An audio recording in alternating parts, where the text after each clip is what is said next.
magazine des séries sur Radio Campus Lille.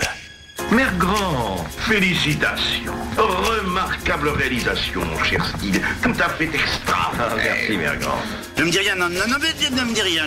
C'est un papillon, bien sûr, c'est pas des Oui, un papillon, voilà, c'est un papillon, c'est ça, j'avais sur la langue. Mais dis donc, j'ai jamais eu de boiteux à la brigade. Ah, bon Dieu, on a été pris de vitesse.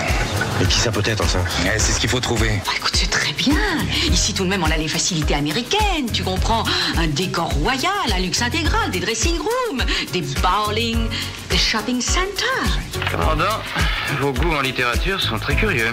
Je les trouve un peu surprenants. Quelle importance, mes goûts de la Vega. Voici une liste des gens que je désire inviter ce soir, Garcia. Oui, commandant. Tabata, je voudrais que tu n'oublies pas que grand-mère Stevens et grand-mère Andorra sont très différentes. Elles n'ont rien de commun.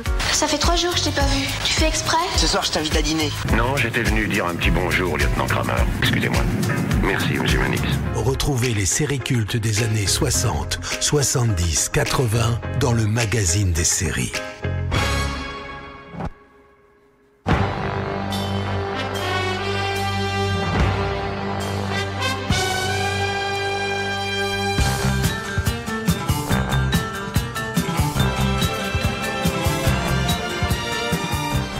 Bonjour à toutes et à tous, merci de nous retrouver pour la 2e édition du magazine des séries dans le cadre de cette nouvelle saison que vous propose Cinéma Mété Comté.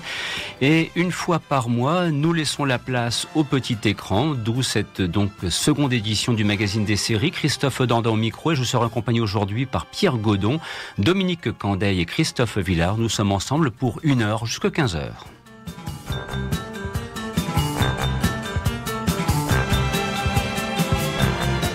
Au sommaire de cette nouvelle édition, donc, nous avons choisi de nous focaliser sur une chaîne de télévision qui a beaucoup marqué les téléphiles, période fin 80, début 90, en l'occurrence la 5. Et nous avons extrait quelques-unes des séries, parce que toutes les évoquer serait mission impossible. Nous avons donc choisi de nous focaliser sur quelques séries majeures que la 5 a très largement popularisées, soit en les diffusant pour la première fois, soit en les rediffusant. Et par exemple, il sera question pêle-mêle des Jours Heureux, Happy Days avec Ron Howard et Henry Winkler. Nous évoquerons aussi V, qui d'ailleurs a profité d'une très large rediffusion récemment sur Paris Première, la série créée entre autres notamment pour les téléfilms par Kenneth Johnson. Il sera également question de Twin Peaks, la création que l'on doit à David Lean mais surtout à Mark Frost, qu'on avait découvert donc une première fois sur Antenne 2 avant que la 5 ne la repopularise une dernière fois. Et puis au hasard comme cela des évocations de séries, on s'intéressera à un cas particulier consacré à l'univers du journalisme, c'est Lou Grant avec Edward Asner.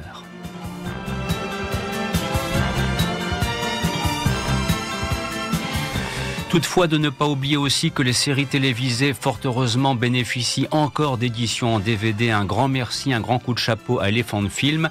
Et en l'occurrence, ils poursuivent leur travail sur la série Rick Hunter avec Fred Dwyer, puisque la saison 4 vient de démarrer en cette fin octobre. D'où la nécessité d'en écouter le thème d'ouverture que voici.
C'est du pur produit fin 80, début 90, partition musicale composée par Mike Post, production Stephen G. Cannell, Fred Dwyer et Stephanie Kramer dans les rôles principaux.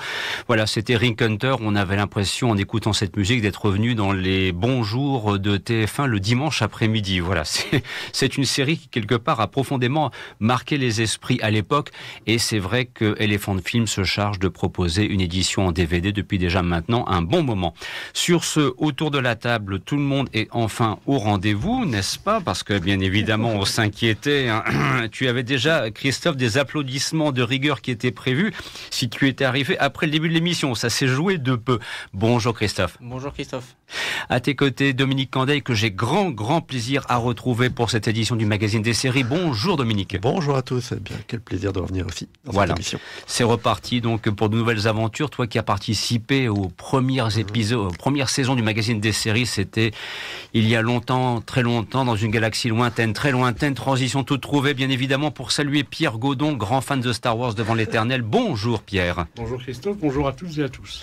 Alors sur ce, donc, nous allons maintenant pouvoir aborder les différents thèmes que nous avons sélectionnés. Vous l'avez compris, c'est la 5 que l'on souhaite un petit peu célébrer, cette chaîne qui a disparu au début des années 90, qui a beaucoup fait pour la culture télévisuelle et pour la culture des séries télévisées, hein, parce que le moins qu'on puisse dire, c'est qu'on en a bouffé des séries. Et par exemple, notamment, c'est celle-ci dont il va être question tout de suite. Quelques petites notes pour se mettre dans le bain. Sunday, Monday, happy days. Tuesday, Wednesday, happy days. Thursday, Friday, happy days. The weekend comes, my cycle hums, ready to race to you. These days are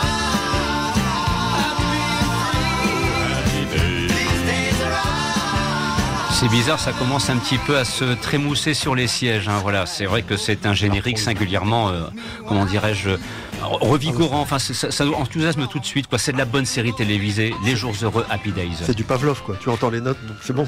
Ça y est, on revient dedans. La télé, incroyable. Alors, à l'origine, donc, c'est une série qui a été diffusée aux États-Unis entre 1974 et 1982. On sait que c'est une série aussi qui a fait beaucoup pour la gloire personnelle de Ron Howard avant qu'il ne bascule derrière la caméra. Lui qui avait déjà eu l'occasion d'être sur le grand écran en tant qu'acteur.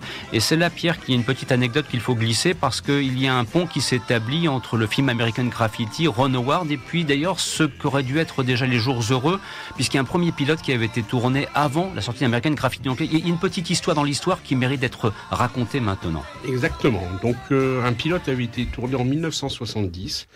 Pilote tourné par Gary Marshall et proposé par la Paramount, mais ça n'a pas plu au studio Paramount. Bref, c'est resté dans un tiroir. George Lucas, pour son deuxième film American Graffiti, avait eu écho du rôle tenu par Ron Howard dans ce pilote et savait que la série se situait dans les années 50. Donc il a voulu voir le pilote. Suite à la vision de ce pilote, il a engagé Ron Howard pour American Graffiti, qui a été un succès. Le succès de American Graffiti a engrangé la relance de la série Les Jours Heureux, Happy Days auprès du studio télé. Voilà. C'est là où, on se le disait de façon hors antenne juste avant d'attaquer l'émission, c'est vrai que lorsque l'on voit le film de George Lucas, toi-même tu le disais Dominique, mais la série télévisée c'est une continuité de ce qu'on a vu au cinéma. Pour moi ça a toujours été ça, j'ai toujours considéré que c'était vraiment le même esprit, la même chose, la suite. C'est le même univers. Et d'ailleurs c'est vrai que pas mal d'œuvres télévisées en fait sont issues soit d'un film, soit de choses comme ici, d'autres créations qui les ont précédées. Parce que la télévision a besoin de produire beaucoup et donc aller à la facilité, si je puis dire, en tout cas en partie, pour proposer des choses. Alors, parmi les interprètes de la série, bon, il y a forcément plusieurs figures emblématiques qui ressortent, mais notamment il y a, au-delà du personnage joué par Ron Howard, quelqu'un dont la série Les Jours Heureux, Happy Days a fait la gloire et qui est devenu une icône. Il fait partie de la culture populaire. C'est Henry Winkler dans le rôle de Fonzie, qui est quand même, c'est extraordinaire, quoi. Je veux dire, voilà. Hein, c'est la classe à l'état pur et notamment aussi l'art de savoir se peigner ou pas. C'est incroyable. Il y a une citation dans la culture populaire qui est Jump the Shark en anglais, qui vient d'un épisode d'Happy Days. Donc c'est quand une série commence à partir en vrille, puisqu'il y a un épisode d'Happy Days dans lequel Fonzie fait du ski nautique avec une histoire de requin. C'est toute une histoire. Un effet poste dans de la mer, je pense, pour surfer sur la vague. Oh oui, ça y ressemble bien. Il faut regarder un petit peu à quel moment cet épisode a été produit, mais c'est 2-3 ans après. C'est à mi-chemin entre les Dents de la Mer 1 et 2, quoi. Voilà. Et d'ailleurs, le personnage de Fonzie, l'importance qu'il a pris, c'est que, au vu du succès de la série, les studios télé commençaient à sortir des petits produits dérivés, etc. Ils pensaient que les jeunes allaient s'identifier à Richie et ses copains. Qu'est-ce qui s'est vendu le plus? C'est le blouson cuir noir. À l'époque, le retour du loupard. Donc, comme quoi le personnage était quand même très important aux yeux des spectateurs. Il faut reconnaître, moi j'ai l'occasion de découvrir, c'est une question de génération, la série Les Jours Heureux lors de la première diffusion, donc sur TF1, c'était en 1976. Généralement, c'était le midi qu'on avait l'occasion de voir ça, aux alentours de 12h30 avant le journal télévisé, ou parfois c'était après le journal télévisé à 13h30 pour être plus précis. Mais c'est vrai qu'ensuite, comme toujours, et c'est pas Christophe qui va me démentir, c'était des sélections de 13, parfois 26 épisodes qui étaient pris comme ça un petit peu au hasard. Donc, on peut pas dire que TF1 ait franchement respecté l'ordre de diffusion. Enfin, ça, de toute façon, le respect de l'ordre des diffusions sur les chaînes de télévision françaises, c'est un vaste débat. À l'époque. C'est vieux comme les chaînes de télé. Vieux comme les chaînes de télé, effectivement. Ouais, c'est vrai que c'est une série où il n'y a pas d'histoire globale. C'est vrai que tu peux les prendre dans les ordres, mais ce qui est un peu gênant, c'est de voir d'un épisode à l'autre un personnage qui a 10 ans de plus, éventuellement. Oui. Les acteurs qui changent. C'est pas le Hal que j'avais dans l'épisode d'avant, ça, le patron du bar, du restaurant. Ouais, apparemment, il y a un personnage qui a disparu, puisque lors de la première saison, Richie Cunningham a un frère aîné. C'est vrai. Que l'on ne voit pas après, qui a été abandonné complètement. Pourquoi sans justification aucune, comme ça se produit parfois dans les séries télévisées. Christophe. Oui, il faut aussi noter que Happy Days a donné lieu à des spin-offs, c'est-à-dire des séries dérivées. Je pense à Mork et Mindy avec Robin Williams. Et il me semble qu'il y en a au moins une deuxième. Mais Laverne et Shirley. Ah voilà. Ouais. Ah oui, il faut bien avoir en tête, pour qui ne connaîtrait pas Les Jours Heureux, que c'est une série avec un format court, c'est 26 minutes, que effectivement ça se situe sensiblement toujours dans les mêmes lieux, soit la maison des Cunningham, soit au bar, enfin voilà, donc dans le bar, le diner dans lequel ils se retrouvent régulièrement, un petit peu aussi dans les classes, au lycée. Donc il y a ce côté un peu sitcom, comédie de situation, c'est un genre spécifique, et le format 26 minutes convient bien parce que les histoires, on ne peut pas non plus les étirer à outrance, Pierre. Et c'était quand tu parles, je rebondis sur ce que tu viens de dire, tu parles du sitcom, dans mes souvenirs, à part Ma sorcière bien aimée qui avait été diffusée en France, qui peut ressembler à ce format-là, mais il n'y en avait pas eu beaucoup de séries dans ce style-là. Non, il y avait la série policière Coup Double qui était un format 26 minutes, avec d'ailleurs aussi une dimension comique clairement affichée. Mais c'est vrai que les séries de 26 minutes, c'est parce qu'en fait, quand on creuse un petit peu, on voit qu'il y en a eu pas mal, mais elles n'ont pas laissé non plus un souvenir impérissable, à la différence des Jours Heureux, il faut bien le reconnaître. Et puis il y en a pas mal qui ne sont pas arrivés jusqu'à nous, c'est vrai, qui sont très connus aux États-Unis, mais qui n'ont pas passé la barrière pour des raisons diverses. Sauf erreur de ma part, Laverne et Shirley, par exemple. Et Shirley, c'est Inconnu au bataillon. Mork et Mindy avec Ron Williams, pareil. Quand on parlera de Lou Grant tout à l'heure, on verra aussi qu'il y a des séries qu'on n'a pas vues en France, et il y en a plusieurs. Alors, à propos des Jours Heureux, ce qu'on retiendra également, et c'est d'ailleurs un petit peu à l'image du générique, c'est la qualité de l'univers musical, parce que là, on est très American Graffiti dans le texte. Années 50-60, en plus, c'est vraiment feel good, c'est l'Amérique idéalisée de cette époque, quoi. Le bon temps, et puis les voitures incroyables, enfin, tout ça, c'est vraiment ça, quoi. D'où l'idée de création de la série, parce qu'en fait, les studios au départ voulaient créer une série. L'idée date des débuts des années 70, c'est pas à toi, Christophe, que je vais apprendre. Guerre du Vietnam, inflation aux États-Unis, c'est un peu morose. Au départ, c'était une série qui devait se passer dans les années 30, et Gary Marshall a refusé. Il voulait les années 50. J'avoue que les années 30, feel good, après la grosse crise de 29, je suis pas sûr que c'était le bon filon. Mais donc, en effet, comme je reviens à ce que dit Dominique, le côté qui n'a pas qui cherche à faire passer des bons moments, à être, comme tu dis, feel good, ça cherche pas plus loin. Et c'est le principal, et c'est important. Alors, rappelons à ce sujet, donc, on le précisait il y a quelques instants, que la série donc a connu une diffusion qu'on va qualifier de partielle, pour ne pas dire de parcellaire, tout d'abord sur TF1. Par contre, avec la 5, quand bien même parfois l'ordre de diffusion était plus ou moins bien respecté, il y a eu moins un mérite, c'est que cette fois la quasi-totalité des épisodes ont pu être vus. Mais il faut dire aussi que la production de la série s'est arrêtée en 82, donc le stock d'épisodes dont la 5 avait le besoin était là, disponible, prêt à être envoyé par paquet. Et à ce moment-là, effectivement, la 5 a joué son rôle de, de remplisseur de réservoir pour les téléphiles que nous étions à l'époque. C'est le cas de le dire, puisqu'en fait, les grilles de programme de la 5, c'était quand même majoritairement des séries, et donc une même série était diffusée à différents créneaux tout au long de la semaine. C'est vrai. Oui, ça aussi le principe de la multi-rediffusion, donc ce qu'on avait vu à 17h la veille, on le retrouve à 13h le lendemain. Et ça on n'avait pas l'équivalent sur les autres chaînes. Peut-être Canal+, mais c'était encrypté. Ouais. Donc c'est pour vous dire que quelque part la 5, qui est une chaîne qui a été souvent décriée pour la qualité de ses programmes, et on peut parfois le comprendre aussi parce que ça avait un côté un petit peu très tapageur à l'italienne entre guillemets. Dans le registre des séries télévisées qui demeure le nôtre, le moins qu'on puisse dire, c'est qu'il y a quand même beaucoup de blancs qui ont été comme cela, entre guillemets, bouchés. Moi, j'ai toujours en souvenir, par exemple, le fait qu'on avait dû attendre la 5 pour voir la deuxième saison de Cosmos 99, pour citer ce cas particulier. J'ai listé plus de 200 à 250 séries qui sont passées sur la 5 et j'en ai sûrement oublié. Donc, on a eu des séries anciennes comme Mission Impossible, Star Trek, etc. Des séries qui étaient déjà passées avant sur d'autres chaînes qui ont eu la chance d'être diffusées et parfois donc complétées. On a eu aussi, et on en parlera, certaines séries qui ont connu un grand succès par la suite, qui pour le coup étaient une exclusivité. Je pense à Hell's Read Loose par exemple. On a eu aussi des séries françaises, même si c'est anecdotique, on parle beaucoup de séries américaines, mais pas mal de séries anciennes ont eu le droit à une rediffusion. La création française. Oui, mais par exemple, alors oui, la nuit, effectivement, on avait des il fallait du quota, il fallait remplir. Ah oui, ça c'est quelque chose. D'ailleurs, récemment, quelqu'un a partagé un épisode sur Internet, je crois que c'était sur YouTube. Ça vaut son pesant de cacahuètes. C'est improvisé en live, c'est quelque chose. Et non, mais pour les productions françaises, on a eu aussi Les Hordes, qui est sorti en DVD il y a quelques années, qui était, je crois, en 91-92, mini-série fantastique, enfin science-fiction française. Et aussi d'ailleurs quelques petites productions allemandes comme par exemple Les Cavaliers de la Route. Et puis alors du côté des productions françaises, on a quand même grâce à la 5 pu redécouvrir par exemple la série avec Pierre Massimi, qui comment dirais-je, Les Secrets de la Mer Rouge, qui est, voilà, on a eu l'occasion de voir des séries qui quand même quelque part avaient très largement disparu du paysage télévisuel.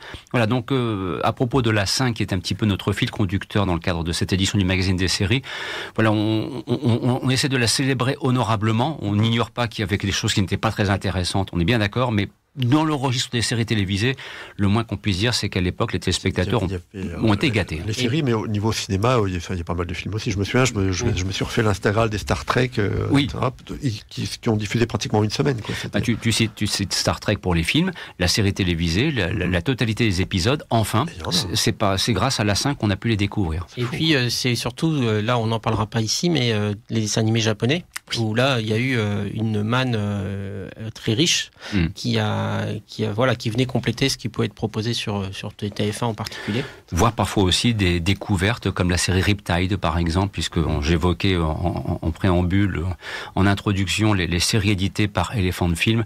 Eh bien, on vous signale aussi que Riptide, l'intégralité de la série, vous pouvez en profiter désormais depuis la fin du mois d'octobre.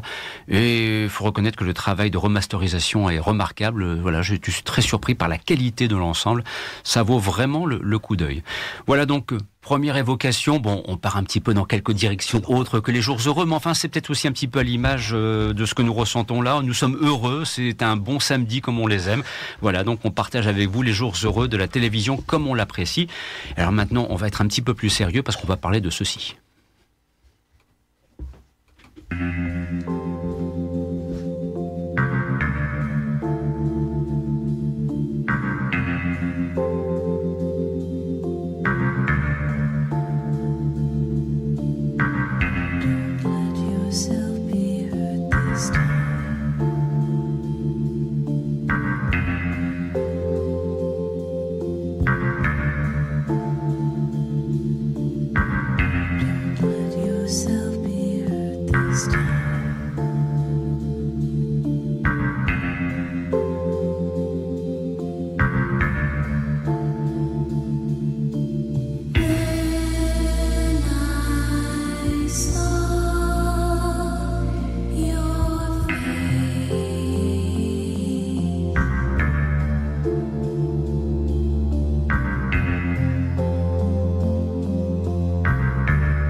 volontairement, j'ai choisi de vous proposer d'entendre non pas la version classique du générique composé par Anjo Badalamenti, mais une version légèrement réorchestrée et surtout chantée. Voilà, ça permet peut-être aussi de découvrir la série Twin Peaks sous un jour un petit peu différent et de laisser cela en arrière-plan sonore, le temps que nous puissions aborder le deuxième dossier d'une émission dont je constate d'ailleurs qu'elle est en train de passer à la vitesse de l'éclair, comme toujours. Voilà. À l'écoute du générique, on n'est pas dans la même ambiance que les jours heureux. Ah non, là il y a important, il y a question de diner aussi. Voilà. Alors là, il y a une transition, c'est vrai, assez radicale. Alors, oui, la série Twin Peaks avait déjà été diffusée par Antenne 2 et avait connu un retentissement certain avant que la 5, effectivement, ne débarque pour une diffusion intégrale. Il y avait quand même... je voudrais vérifier, je me sens bien qu'il y avait déjà une diffusion sur Antenne 2. Non, je crois pas. C'était une exclusivité de la 5 ? Oui, c'est Silvio Berlusconi qui a acquis les droits. Alors, dans mon esprit, j'étais persuadé qu'il y avait que la 5 était dans la logique d'une rediffusion, non pas d'une première. Alors là, célébrons la 5. C'était la part. Enfin, ça a fait beaucoup de bruit et ça a peut-être incité les gens à aller sur la 5 aussi à l'époque. Dont acte, rectification faite. Célébrons donc la 5 qui a eu le courage de diffuser Twin Peaks en France. Parce que, compte tenu de la série créée par Mark Frost et David Lynch et son univers très particulier, alors là on est bien loin de K2000 ou de Supercopter, si vous voyez ce que je veux dire, voilà.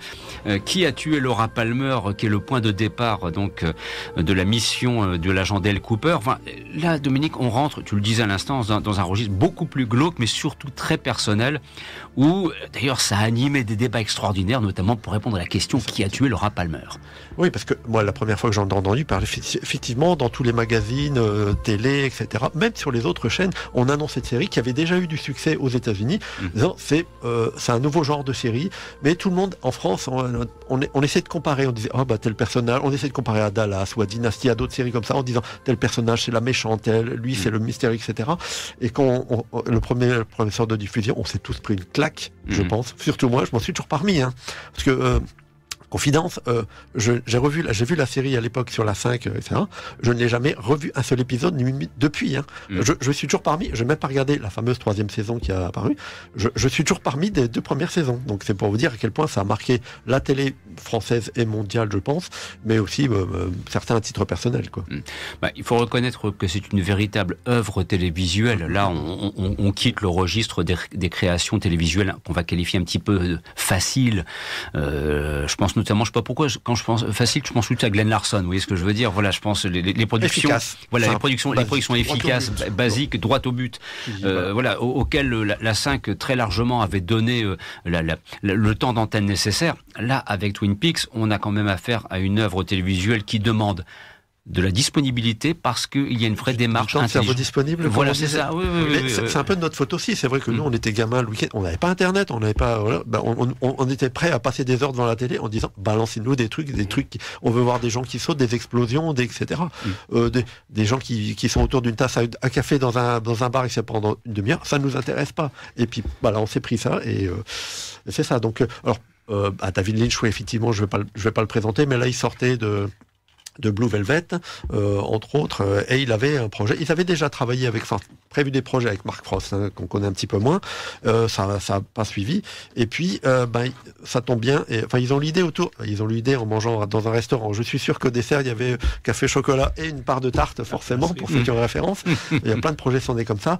Et il se trouve que, coup de chance ou pas à l'époque, qu'est-ce qui s'est passé ? Petite grève des scénaristes. Et là, les producteurs disent est-ce qu'on a des idées ? Est-ce qu'il y a des gens qui veulent faire ? Qu'est-ce qui ont des idées ? Des choses écrites, des trucs écrits sur un ticket de métro, pas de problème, on prend. Et les deux sont arrivés, ils sont un peu engouffrés. Et ça a cartonné aux États-Unis. Il faut quand même rappeler, je crois, Mark Frost, il a été un des créateurs de Captain Furio, ou en tout cas, il a travaillé. Il a travaillé aussi. Il a commencé même sur l'homme qui valait 3 milliards. Il a fait le Hill Street Blues, donc Captain Furio. Et en 85, il a même travaillé sur The Equalizer. Et ils se sont rencontrés. Ils ont eu différents projets avec Lynch, des projets qui ne sont pas murs. Et puis voilà, la grève des scénaristes, c'est parti, quoi. Et c'est bien d'insister sur le rôle de Mark Frost, parce que très souvent, par facilité journalistique, dirais-je, j'entends création et ça fait bondir certains. Twin Peaks, la série de David Lynch. Bon, David Lynch a joué un rôle déterminant, c'est clair, mais la création, Mark Frost, il est à égalité. Je veux dire, c'est comme quand on évoque Deux flics à Miami, on dit toujours, ah oui, la série de Michael Mann. Non, à l'origine, c'est Anthony Yerkovich. Michael Mann est venu ensuite, effectivement, appuyer de son talent la production de la série. C'est sûr que visuellement, ok, c'est du David Lynch, il n'y a pas de problème. Oui. Les comédiens, on voit des comédiens qu'on a revus dans ses films précédents, Cal MacLachlan qui joue l'agent Dale Cooper, forcément, on l'avait vu dans Dune et dans Blue Velvet. C'est vraiment, enfin, faut dire que David Lynch, c'est quelqu'un qui aime bien s'entourer. On retrouve régulièrement, quand on analyse les génériques de ses films, on retrouve parfois les mêmes noms. Et là, ça manque pas. Il faut dire que c'est l'un des atouts de la série, c'est aussi sa distribution. On a Joanne Chen au hasard, il y a les comédiens qui sont là-dedans, c'est absolument incroyable. Même des gens qui étaient plus connus peut-être pour les seconds rôles, enfin, Sherilyn Fenn, Lara Flynn Boyle. Oui. Il y a aussi plein de gens qui sont devenus connus par la suite, quoi. Piper Laurie, Jack Nance. Si vous avez vu les films de David Lynch, forcément vous le connaissez. Je crois qu'il est dans toutes ses productions. Dana Ashbrook, Matt Chanamick aussi qui était connu à l'époque. Enfin bon, Everett McGill entre autres. J'ai pas les citer, tous les citer. Il y a vraiment tout un univers aussi autour de cette série. Et d'ailleurs. Quand on est, moi j'ai découvert la série en cassette vidéo, donc plus tard, mais pareil, c'est la claque qu'on prend. Donc moi j'invite tous les gens qui ne connaissent pas encore Twin Peaks à s'y intéresser parce que c'est il suffit de voir l'univers des fans qui s'est créé autour. Enfin c'est un peu comme Le Prisonnier, quoi. C'est une des rares, c'est une des séries pour lesquelles le mot culte s'applique le plus, quoi. Tu viens de citer Le Prisonnier par exemple, il y en a plein d'autres, quoi. Mais c'est une série, c'est vraiment le type de série avant-après, parce que voilà, il y a plein de séries qui ont même des séries, je sais pas, au hasard, X-Files ou ce genre de séries, sans parler des acteurs en commun qui se sont inspirés. On sent, même si les gens ne l'avouent pas forcément ça a marqué. C'est une série qui a marqué dans sa forme, même sur le fond, parce que c'est effectivement on part au départ il y a une jeune fille qui est retrouvée enveloppée dans de plastique sur une plage et le mystère c'est qui a tué Laura Palmer. C'est une jeune fille apparemment sans défaut que tout le monde aimait dans la ville mais on va découvrir plein de secrets. On va même découvrir au milieu de la deuxième saison, je dis pas de bêtises, qui est le tueur. Mais à la limite, moi, je sais pas ce qui m'intéresse, quoi. Moi, ce que je veux voir, cette ville où il y a une femme qui se promène avec une bûche dans les mains, où les gens sont plus fous les uns que les autres. Et c'est cet univers complètement incroyable. Et ces comédiens, une tripotée de comédiens, et cet univers que Lynch et Frost ont mis ensemble, on se dit, mais où est-ce que ça va, quoi. Je crois qu'il faut bien faire comprendre que le point de départ, Qui a tué Laura Palmer, pour laisser croire que c'est une série classique où on va chercher à deviner qui est le tueur. Bon, c'est effectivement un élément de la trame scénaristique qui est à souligner entre la première et la deuxième saison, mais avant tout, c'est un univers, c'est une ambiance, c'est un pays presque imaginaire. On se dit, mais quelle est donc cette Amérique-là ? Tout le nord de l'Amérique, là, on n'est pas... Et d'ailleurs, comme tu le disais tout à l'heure, c'est une série qui nécessite un certain... Enfin, il faut aller en profondeur pour s'y intéresser. Et le public, une partie du public américain, petit à petit, notamment la saison 2, c'est moins intéressé parce qu'une fois qu'on savait qui avait tué Laura Palmer, il y a des gens qui...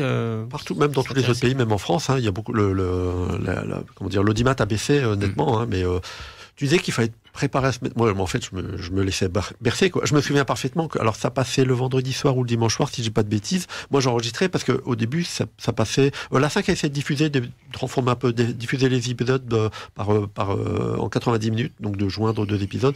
Ils ont laissé tomber. Ils ont diffusé à 45 en début de soirée. Mais vers la fin, ils ont diffusé plutôt en fin de soirée. Donc, moi, j'enregistrais et je me souviens parfaitement que le lendemain matin, j'étais devant la télé, je regardais le rituel, je mettais la cassette de l'épisode de là, et je me souviens qu'il y a ma petite nièce par moment qui était chez moi en vacances, elle avait 4-5 ans, elle regardait l'épisode de Twin Peaks à côté de moi, je m'en veux autant vous dire que je sens encore que ça l'a marqué, elle était les yeux grands ouverts, c'est quoi ce truc ? C'est qui ces gens ? Ces gens bizarres, c'est quoi ce truc ? Puis surtout que Twin Peaks, il faudrait avoir la grille des programmes, peut-être s'intercaler entre un épisode des Têtes Brûlées et de Drôles de Dames. Vous voyez ce que je veux dire ? C'est aussi la logique de la 5 de l'époque, c'est que la juxtaposition des séries ne répondait pas nécessairement à ce qu'on appellerait une ligne éditoriale cohérente. Et alors c'est vrai que c'est une réussite à tout point de vue, mais la musique aussi, Angelo Badalamenti notamment, les Julie Cruz pour les chansons... Il y a eu une conclusion, si je ne me trompe pas, la conclusion a eu au cinéma avec le film Twin Peaks Walks on Fire. Exactement. Ah oui, alors ça c'était très attendu parce qu'effectivement, les gens qui regardaient la série, ils se posaient plein de questions, et plein d'interrogations, et le film venait apporter. Alors il fallait après arriver à déchiffrer. En plus, les gens. J'ai le souvenir qu'il apportait certainement beaucoup de choses, mais pas les réponses attendues. En plus, le film il a un certain montage. Enfin, il a une durée qui est déjà assez longue, mais si on lit, il y a un script qui existe, qui est beaucoup plus détaillé encore, etc. Donc il y a des gens qui allaient chercher plus loin encore. Il y a le film, il y a des livres qui sont sortis et des livres écrits sur la série, bien sûr, mais basés sur la série, parce que voilà. Le guide touristique de Twin Peaks, par exemple. C'est quoi ça, Christophe, le guide touristique de Twin Peaks? Mon Dieu. Alors attends, mais je vous précise tout de suite, pour qui ne connaît pas Christophe Villard, c'est une espèce d'aventurier du document perdu, voilà, capable de vous trouver des choses absolument incroyables. Et donc, a priori, c'est un guide qui vous permet, en découvrant peut-être les lieux de tournage, si je le vois bien, oui, ça a l'air d'être cela, de profiter également d'une tarte à la framboise. D'ailleurs, tous les ans, il y a un pèlerinage. Enfin, les fans vont dans la ville. C'est au Canada, si je ne m'abuse. C'est juste au nord juste en dessous du Canada. Voilà. Et enfin bref, il y a des réunions avec des acteurs qui viennent, etc. Donc ça fait partie de mes projets. Mais c'est toujours d'y aller un jour. Et juste aussi préciser qu'il y a eu une cassette vidéo qui était sortie à l'époque, je crois du pilote, qui était une version modifiée parce qu'il fallait qu'à la fin de la cassette, on ait une réponse. Et donc ça, c'est voilà, c'est pas là, je sais pas sur la 5, mais il y a eu. Pas bien ça. Ça Palmer, ça s'appelait. Ouais, voilà. Ou la parodie qui est tuée par Pénarose plus tard. Bon, exactement, ça c'est. Cad et Olivier s'en sont emparés, ça. J'ai cité X-Files parce que dans X-Files, on a David Duchovny qui jouait également dans Twin Peaks. Qu'est-ce qu'on peut citer? Même une série française qui est passée en 2017, Zone Blanche, par exemple, une série franco-belge. Ça se passe dans une région de France, au milieu des forêts, des grands arbres, avec Zone Blanche parce qu'on n'est pas couvert par Internet et tout le monde, avec un mystère et un flic, des gens un peu bizarres, etc. Je dis oui, ok, c'est bon, quoi. Je sais d'où ça vient, ça. Et c'est vraiment... c'est normal. C'est normal. Dans la création télévisuelle, forcément, on s'inspire de ses ancêtres. Voilà, impossible. Et Twin Peaks est devenu un ancêtre à sa façon. C'est sympa. À sa façon. Mais un bel ancêtre. Série culte. Voilà. Et donc, même jusqu'à sortir une 3e saison récemment, que moi, titre personnel, moi je l'ai vu, c'est toujours aussi barré. En plus, là, c'est vraiment du pur Lynch, je pense. Oui. Ce que j'ai apprécié en plus de la série elle-même, c'était qu'à la fin de chaque épisode, on a une chanson, enfin, on est dans un endroit où on a des artistes qui se produisent, et à chaque fois, à la fin d'un épisode, on a une chanson. C'est assez intéressant de découvrir ces artistes par ce biais-là. Sur ce, chers amis, nous allons devoir donner un petit coup d'accélérateur. Nous allons laisser Twin Peaks, qui fut donc célébré pour sa première diffusion en France par la 5. Et on va revenir à des considérations beaucoup plus terre-à-terre. Il sera question de journalisme notamment. Mais au préalable, je voudrais vous faire entendre ceci. Et là, on va redevenir très léger.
C'était donc le thème de l'île fantastique que vous avez vraisemblablement reconnu dans sa version originale.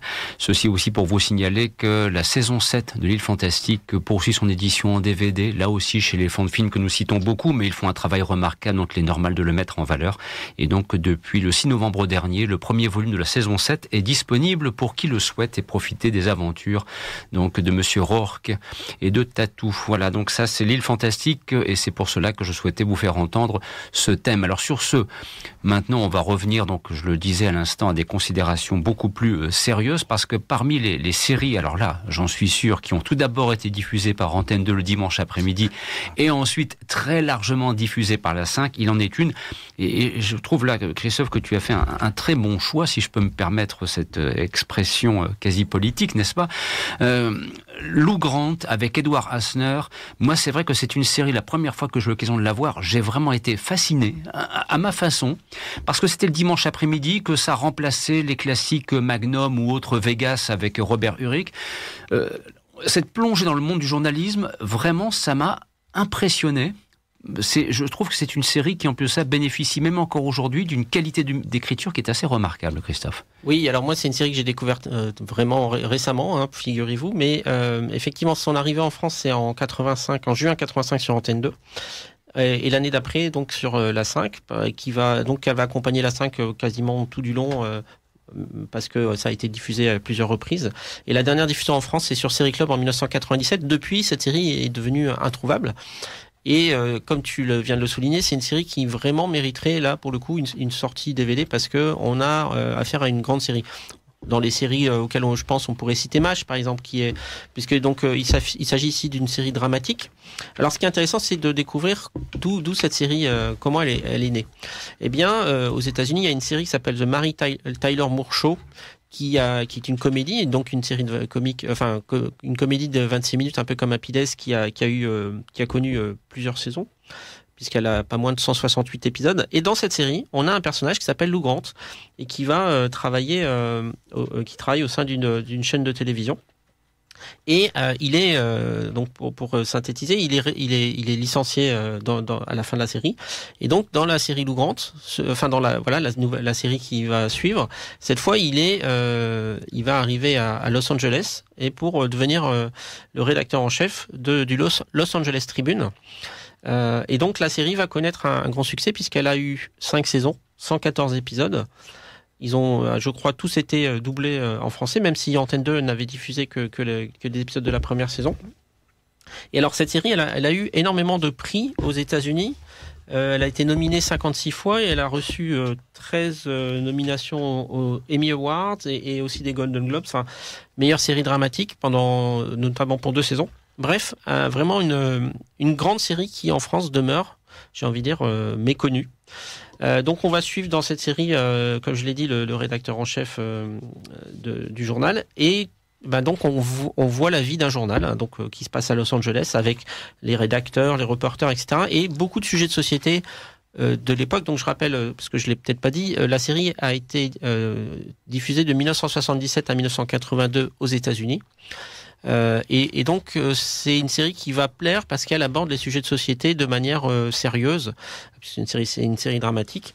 Et donc on va avoir des scandales policiers, la violence des gangs, la prostitution, enfin vraiment tous les sujets qui peuvent être traités dans un journal typique, quoi. Et le chien écrasé. Alors, j'imagine qu'il doit aussi... Et la rubrique culinaire, est-ce qu'il y avait... Je ne me souviens plus. On a à la fois la partie qui va traiter des sujets des sujets de société, puis on a aussi les sujets liés au journalisme, les sources, les etc. fameuses scènes de conférences de rédaction, j'imagine. Alors, c'est marrant parce que j'ai revu hier le pilote, et quand il arrive dans le journal la première fois, on entend les bruits sonores. C'est les bruits classiques, vraiment, genre, c'est pas, on les a entendus 50 000 fois avec la machine à écrire, enfin les bruits d'ambiance, quoi. C'est assez drôle. Ce qui maintenant ne fonctionnerait plus, vu ce qu'on utilise pour travailler. Tout à fait. Mais tu le soulignais avec intérêt. Pour moi, c'est une série qui apporte un degré de réalisme et que je mets en parallèle, puisqu'on citait Capitaine Furio, qui fut là aussi très largement proposé par la 5, dans l'univers policier. Je trouve que pour l'univers du journalisme, qui n'était pas d'ailleurs quelque chose de très souvent abordé, voire même plutôt assez rarement, en tout cas moi, des séries américaines ou anglaises qu'on ait pu voir en France à cette époque, qui abordaient le thème du journalisme, c'était plutôt chose rare. Et ce que j'apprécie beaucoup et que j'apprécie encore aujourd'hui, j'ai eu l'occasion aussi de revoir 1 ou 2 épisodes il y a quelque temps de cela, c'est justement le caractère très réaliste des situations qui sont décrites. Et c'est vraiment un travail remarquable, encore une fois, d'écriture et de développement de la série. Oui, c'est ça. Et moi, quand j'ai découvert la série, on est happé par les épisodes. Hein. On a envie de suivre. Alors, il faut aussi ajouter, parce qu'il a la carrure, l'interprétation de Edward Asner, Ed Asner, là, qui est vraiment, je dirais, cette espèce de grosse baraque, voilà, très trapu, plutôt petit. On sent vraiment un petit peu un tempérament de bulldog, et je crois qu'il faut l'avoir dans l'univers du journalisme. Et là aussi, ses relations avec celle qui dirige le journal, ça fait partie un petit peu du sel de la série, qu'à la fois les relations avec les journalistes qu'il dirige, mais aussi la relation qu'il a avec sa propre direction. Et d'ailleurs, c'est là en ce sens où la série est très intéressante, parce qu'elle fait écho par contre à des films qui avaient abordé le thème du journalisme, qui s'appelle Network de Sidney Lumet, qui s'appelle le film d'Alcim Pakula sur les hommes du président. Voilà. En fait, quelque part, j'ai retrouvé dans la série Lou Grant ce que j'avais l'occasion de voir au cinéma avec la même qualité. Oui, effectivement, Les Hommes du Président, c'est un film qui est cité comme ayant inspiré les créateurs. Alors, ces créateurs, ils sont au nombre de 3.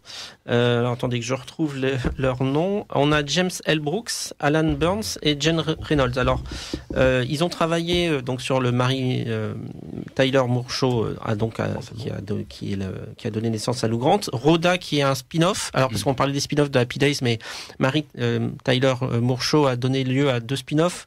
Ronda et l'autre je ne suis pas sûr, mais bon, de toute façon ces séries-là ne sont pas connues en France. James L. Brooks, il a aussi été un des créateurs de Taxi. Alors Taxi, c'est pareil, c'est une série qu'on n'a pas connue à l'époque, mais qu'on a peut-être, certains d'entre vous ont découvert sur Série Club. Elle a été sous-titrée, en tout cas en partie. Avec Danny DeVito. Voilà. Et Jen Reynolds, il avait aussi lui travaillé sur MASH. Oui, il a un beau parcours, Jen Reynolds. Et quant à James L. Brooks, Pierre, toi, tu régissais au quart de tour aussi en pensant cinéma. James L. Brooks, je suis grand scénariste. Et puis, moi, si je ne me trompe pas, attention, je balance le film avec Jack Nicholson. Tendre Passion. Et puis, il a aussi collaboré aux Simpsons. Oui, effectivement. Oui, aussi. Ce sont des carrières professionnelles d'une très grande densité, d'une grande richesse. Et ça explique aussi d'ailleurs la qualité de Lou Grant, ceci dit en passant. Quand on a un trio de créateurs de ce niveau-là, le résultat forcément est encourageant. Sauf erreur de ma part, la voix française de Ed Asner, c'est Henri Djanik. Ah bah oui. C'était vraiment c'est pas un anti-héros, quoi, mais c'est le type, tu t'attends pas à voir. C'est pas Fonzie. Okay. Ah non. mais il avait aussi un côté rassurant, voilà. Enfin, moi je regardais j'en ai vu des épisodes quand j'étais ado, donc il y avait un côté père ou grand-père, enfin quelqu'un de sérieux, quoi, qui te parlait de sérieux. Mais c'est vrai que le fait d'aborder d'un point de vue de la rédaction d'un journal, c'est un petit peu Taxi, quoi. Tu peux aborder des sujets sérieux. C'est juste d'un point de vue dans l'univers des taxis, tu sais pas pourquoi. On a eu la même chose avec les séries hospitalières, enfin médicales. C'est le même principe. Ok, mais tu parles aussi des drames des gens. Il y a des accidents, il y a des meurtres, c'est un point de vue très différent. Moi, j'ai retrouvé Lou Grant, façon de parler, dans une série un peu plus récente avec, j'allais dire Jeff Daniels. Oui, c'est Jeff Daniels, c'est ça. The Newsroom, série américaine. Création Aaron Sorkin, voilà, donc c'est pareil, c'est incroyable. La relation avec les propriétaires, c'est une série absolument incroyable. Donc Jeff Daniels joue le rôle de Will McAvoy, qui est présentateur, mais un présentateur très expérimenté et qui n'a pas peur d'affirmer ses opinions. C'est ce qu'on retrouve dans Lou Grant. Edward Asner régulièrement est obligé de se battre, par exemple, pour imposer des sujets, ce qui est le propre d'ailleurs d'un rédacteur en chef. Et d'ailleurs, apparemment, la série s'est arrêtée au bout de 5 saisons, non pas... alors, la chaîne dit que c'est pour des mauvaises audiences qui baissaient, mais apparemment, il avait des engagements politiques à Asner qui n'auraient pas plu et qui auraient pu... Oui, il a plutôt été dans le camp des démocrates, et au début des années 80, c'était les républicains qui arrivaient au pouvoir via Ronald Reagan. Donc ceci doit expliquer cela. Voilà. C'est bien possible après tout. Donc là aussi, Lou Grant, malheureusement, série, alors pour la voir... Bon courage, parce que rien, même aux États-Unis, j'ai regardé encore ce matin. Aux États-Unis, ça y est. Je crois qu'il. Parce que j'ai pas. On m'en avait parlé, mais il me semble. Il faudrait vérifier. Mais alors sur YouTube, il y a des épisodes, mais en VO. Oui, bien sûr. Éventuellement, vous pouvez mettre sous-titrage automatique. C'est toujours mieux que rien. Oui. Mais sinon, en français, oui, il faudrait vraiment que ça sorte. Ça mériterait une sortie vidéo. Allez voir The Newsroom, je vous la conseille. Voilà. En attendant, peut-être d'aller revenir sur les pas de Lou Grant, si éventuellement on a la possibilité de revoir cette série qui mériterait une rediffusion. Et je pense qu'il y aurait, quand je vois tous les programmes qui sont rediffusés de séries anciennes, qui sont parfois un petit peu dispensables, on se dit que ça pourrait être sur une plateforme aussi maintenant. Voilà. C'est une autre façon d'imaginer les choses. Ça me fait comme ça, mais un film aussi qui m'a marqué, Zodiac, où on le voit aussi une enquête. On est principalement dans l'univers du journalisme. Voilà donc pour Lou Grant, largement popularisé par la 5, mais ce n'est pas fini. Dans la dernière ligne droite, il va être question de quelques lézards revenus du fin fond de l'espace. Mais on n'en dit pas plus. Le magazine des séries. Une émission à ne manquer, sous aucun prétexte.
Et ce que vous venez d'entendre à l'instant était le thème de la série télévisée qui fut la déclinaison que l'on a découvert ensuite après la diffusion des téléfilms. Alors là aussi à propos de la série V, aucun doute. Tout d'abord diffusée sur FR3, France 3 avant de débarquer sur la 5. Tout d'abord sous la forme des téléfilms, là où Kenneth Johnson s'est très largement impliqué. Et puis ensuite on a donc eu droit à une série qui a compté de mémoire à peu près 17 épisodes sur une saison. 19 épisodes. Alors Pierre, tu souhaitais insister sur V parce que c'est vrai que ça fait partie de ces programmes là aussi qui ont très largement marqué l'imaginaire de qui l'a découvert pour la première fois. Et puis on va se remettre dans le contexte, dans l'âge qu'on avait à l'époque, voir une série de science-fiction à la télévision, c'était pas si courant. C'est vrai. Une série moderne de science-fiction. On a vu un peu de Star Trek, on va dire Cosmos 99, on va revenir en l'ancien Galactica, Buck Rogers, mais une série qui se passe de nos jours. Voilà, c'était innovant, intéressant. Des effets spéciaux, des extraterrestres qui ressemblent à des humains, qui ont des bonnes intentions, qui ont l'air très sympathiques, etc. C'était quand même, je me rappelle à l'époque, lors de la diffusion, une série que tout le monde regardait et dont tout le monde parlait le lendemain à l'école. C'était terrible. C'était impressionnant, puis des effets spéciaux. Et quand tu dis tout le monde, c'est pas juste les gens de notre âge, c'est toutes les générations. Bien sûr, bien sûr. Alors comme tu le rappelais, il y a eu une mini-série d'abord de 2 épisodes, 2 téléfilms de 100 minutes, et après une autre série de 3 épisodes de 90 minutes qui s'appelait La Bataille Finale. Nous on a connu donc cette diffusion-là au tout départ avec les téléfilms, et après il y a eu une saison, on va dire, saison 2 entre guillemets, parce qu'on va pas dire que les mini-séries constituent une saison, de 19 épisodes de 48 minutes, mais dans laquelle le créateur Kenneth Johnson s'était désengagé. Kenneth Johnson, si vous suivez quand même un peu les séries télévisées des années 70-80, ça doit vous sauter aux oreilles si on vous dit L'homme qui valait 3 milliards, Super Jamie et l'incroyable Hulk. Quand même. Ben oui, c'est pour ça qu'il est important de rappeler justement l'importance, donc je vais faire cette répétition, de Kenneth Johnson dans l'univers de la création télévisuelle. Voilà, tu viens de citer à raison l'incroyable Hulk et Super Jamie, dont on considère d'ailleurs que les épisodes de Super Jimmy étaient mieux écrits que ceux de L'homme qui valait 3 milliards, ceci dit en passant. Parce que quand on les revoit, c'est ça, oui, on peut se le dire. Voilà. Bon, petite chose comme ça quand je permets de glisser. Mais maintenant, pour ce qui est de V, oui, il y a bien les téléfilms dans lesquels il s'est impliqué, et puis la série ensuite qui était développée, où là, il avait pris beaucoup de distance, pour ne pas dire une distance définitive. Et si je me souviens bien, ce projet de série de V, au départ, c'était pas du tout un truc de science-fiction. C'est parler de la Deuxième Guerre mondiale. D'où la référence, les uniformes, ils ont une espèce d'insigne qui fait penser un peu à l'insigne nazi, la croix gammée, ça ressemble pas, mais il y a des couleurs rouges et noires, si je me souviens bien, parce que je l'ai pas revu. C'est vrai que, en plus, il faut situer la série dans un contexte, donc ça peut faire penser aux nazis qui envahissent des pays, qui s'annoncent au départ très gentils, et derrière on ne sait pas ce qu'il fait. Et on est encore dans la guerre froide. Il y a aussi la peur américaine de l'invasion rouge, faut pas l'oublier. Le rouge de la tenue des visiteurs ne laisse planer aucun doute. Je veux dire, c'est une série ouvertement anticommuniste. On est en 83 lorsqu'elle a été lancée. Donc on est en plein dans la nouvelle guerre froide. Je veux dire ça, oui, là tu as raison de le souligner. Je pense qu'ils ont choisi la thématique science-fiction parce qu'ils pouvaient pas l'aborder. C'était pour la rendre plus sexy, on va dire, oui, parce que je me souviens, j'avais vu une vidéo qui racontait toute l'histoire de la série. Et effectivement, l'auteur s'est dit, ça va, si on le présente comme ça, comme une série sur la Seconde Guerre mondiale ou même dans un univers dystopique, ça va pas marcher, les producteurs vont pas être OK. Et voilà, ils ont mélangé ça avec de la science-fiction. Puis, voilà. Surtout, c'était une bonne idée de mélanger ça à la science-fiction, en ce sens que nous sommes aussi à une époque où les films de science-fiction connaissent des succès extraordinaires au grand écran. Donc, avoir au petit écran des téléfilms où il y a quand même des ambitions visuelles. Bon, les effets spéciaux, 40 années après, forcément, ils ont vieilli aujourd'hui. Avec les normes actuelles, ça c'est... Les coupes de cheveux aussi. Oui. On peut pas faire autrement, je veux dire. Mais voilà, il faut remettre ça dans le contexte de l'époque. Il y a 40 ans, quand on découvrait ça pour la première fois, oui, on se disait, c'est à mi-chemin entre Star Wars et puis un film de guerre, matinée d'une réflexion politique, il est question aussi de collaboration, d'occupation. Enfin, il y a aussi des thématiques qui, pour nous Français, le camp d'internement, même si je me le camp d'internement, je veux dire, qui fait penser à un camp d'extermination. Et là, la formation des jeunes, donc voilà, on recrute les jeunes pour les former. Voilà, on sent et la résistance. Des nouvelles. Oui, la résistance. Parce que le fameux symbole V, c'est qui est tagué au rouge, au pot de pain, à la peinture sur les murs par la résistance. C'est vraiment... Et si vous vous souvenez bien, les visiteurs chassent beaucoup aussi les scientifiques. Qui plus est. Voilà, ils en avaient sacrément le besoin. Alors, dans l'univers de V, il y a forcément différents personnages qui ressortaient. Bon, moi, j'ai toujours eu beaucoup d'affection pour Michael Ironside, le comédien, voilà, qui est une figure, c'est une gueule comme j'apprécie beaucoup. Mais on aimait bien aussi Mark Singer, parce que dans le rôle du journaliste, il était très bien. Puis, quand on avait vu le film d'Arla Vincim, qui était sorti à peu près au même moment, le sous Conan, on était dans une continuité. Bon, mais il y a surtout aussi la chef, la salope extraterrestre, excusez-moi l'expression, c'est Diana, je veux dire, quelle formidable actrice qui joue cela, mais alors vraiment, elle arrive à se faire détester, c'est une espèce de JR de l'espace en pire, Pierre, qu'en penses-tu? Ah oui, et puis le côté, comme tu dis, détestable, le côté, parce que quand on la voit... ils auraient pu prendre quelqu'un de détestable, mais en plus elle est belle. Oui. Donc voilà, contrairement à... Je sais pas que JR était pas un beau mec, mais bon, il était quand même moins beau que Bobby. Mais voilà, pour la comparaison, elle est belle, mais c'est une ordure finie, quoi. Excusez-moi l'expression. C'est la fascination que l'on a pour le mal. On l'avait pour JR dans la série Dallas, et puis la beauté du diable, effectivement, dans la série V. Alors, avec le recul du temps, la rediffusion récente sur Paris Première, moi, m'a fait quand même découvrir une chose. C'est bon, certains éléments forcément visuellement vieillis, et c'est normal, mais je trouve que la qualité d'écriture, elle demeurait. Les relations, les interactions entre les personnages, la confrontation, collaboration, résistance, la description de l'occupation, le rôle joué aussi par un journaliste qui est à la recherche de son enfant. Enfin voilà, il y a des thèmes qui restent encore très forts, je trouve. Enfin, je sais pas si vous avez l'occasion de profiter de la rediffusion sur Paris Première. Moi, j'en ai profité très largement, et j'étais très surpris de me dire que cette série, certes, elle a vieilli par certains aspects, je n'en disconviens pas, mais au niveau de la trame scénaristique, elle demeure d'une grande puissance. Oserait-on dire qu'elle est toujours d'actualité quand on voit l'actualité en ce moment aux États-Unis? Oui, ça, il y a des résonances par rapport à ce qu'on voit aujourd'hui. C'est vrai que c'est un petit peu inquiétant, il faut bien le reconnaître. Donc voilà, ça fait partie de ces séries là aussi que la 5 a très largement repopularisé, parce que l'avantage aussi, c'est qu'avec la 5, ça s'adressait à une nouvelle génération qui découvrait cette série, qui n'avait pas l'occasion de voir la première diffusion sur en France 3 par exemple, c'était le lundi soir me semble-t-il. Donc là voilà, il y a comme ça eu des générations nouvelles, et d'ailleurs Paris Première en rediffusant en V a permis à un jeune public peut-être, qui sait, ou bien un nouveau public en tout cas, de la découvrir. Un doute, Maître, il n'y a pas eu un remake Oui, avec Morena Baccarin dans le rôle de Diana notamment. Très belle femme et résultat extraordinaire. Et Diana qui est là, mais enfin l'actrice qui jouait Diana dans la série originale présente, mais sous un autre, je crois qu'elle s'appelle Anna, et tout le monde était content de la revoir. Exactement. Quelques années plus. Et je n'ai pas parlé du jeu vidéo auquel j'ai passé du temps fou, c'est Amstrad. Il fallait décoder le langage des extraterrestres. C'était impossible. Injouable. Bien, chers amis. Comme d'habitude, l'émission est passée vite, très vite. Oui, quoi déjà. Nous allons terminer avec un extrait de la série télévisée Mission Impossible. Alors j'ai choisi un extrait très particulier. C'est l'extrait de l'épisode Le Tueur de la saison 5 parce que c'est Robert Conrad qui en était la vedette invitée.